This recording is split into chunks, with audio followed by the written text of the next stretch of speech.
এই পর্যন্ত যেভাবে জীবন কাটাইছেন, তর্ক করার দরকার নাই, নিজেকে প্রশ্ন করবেন। এই পর্যন্ত, এই বয়স পর্যন্ত, এখন পর্যন্ত, এই 11:30 পর্যন্ত যেভাবে জীবন কাটাইছেন, স্কুলে, কলেজে, মোবাইলে, ভার্সিটিতে, এখানে সেখানে, বন্ধু বান্ধবী, যেভাবে জীবন কাটাইছেন, সে নিজের বুকের মধ্যে হাত রেখে বলেন তো, আই এম হ্যাপি।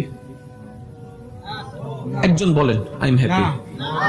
তা আপনি তো হ্যাপির জন্য তো বন্ধুর সাথে আড্ডাটা দিয়েছিলেন, আপনি তো হ্যাপির জন্য তো আপনি ঘুরতে গিয়েছিলেন, আপনি তো হ্যাপি থাকার জন্য তো মানুষটাকে আপনি এরকম প্রতারণা করেছেন, কষ্ট দিয়েছেন, আপনি তো হ্যাপি থাকার জন্য তো প্রেমটা করেছিলেন, হ্যাপি নাই কেন? তখন আমার ভাই উত্তর দেয়, হ্যাপি থাকার জন্য গিয়েছি, হ্যাপিনেস তো পাচ্ছি না, শান্তি পাওয়ার জন্য গিয়েছি, শান্তি তো পাচ্ছি না। আমি হাত জোর করে বলবো ভাইয়া, আমি হাত জোর করে বলবো বোন, শান্তি আসে কোন জায়গা থেকে? উত্তর আসবে রব্বের করিমের দরবার থেকে।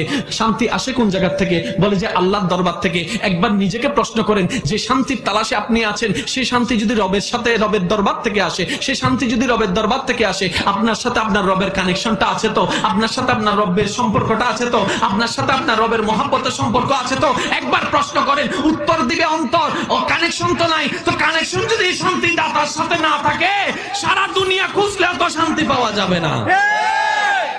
একবার কানেকশনটা লাগাই ফেলেন না, আগুনের মধ্যে পড়েও মুচকি হাসতে পারবেন।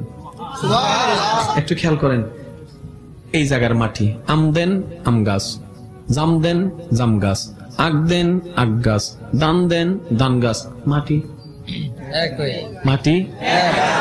এটার চাইতে বড় দামি জিনিস হচ্ছে আপনার এটা।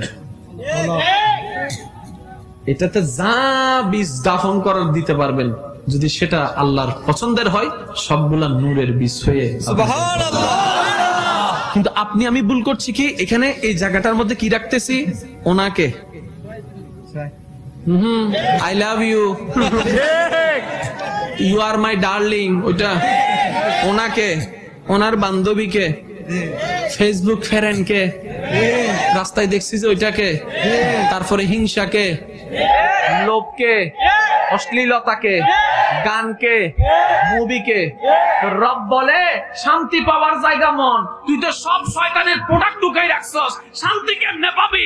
আগে সব বাইর কর, পরিষ্কার কর, তোর মনটাকে আমার নামে উৎসর্গ করে দে। আমি আল্লাহ কথা দিলাম, তোর মন যদি কাল আমাকে দিয়ে দেস, তোর অন্তরটাকে আমি কালবে সালিম বানাই দিব। সুবহানাল্লাহ।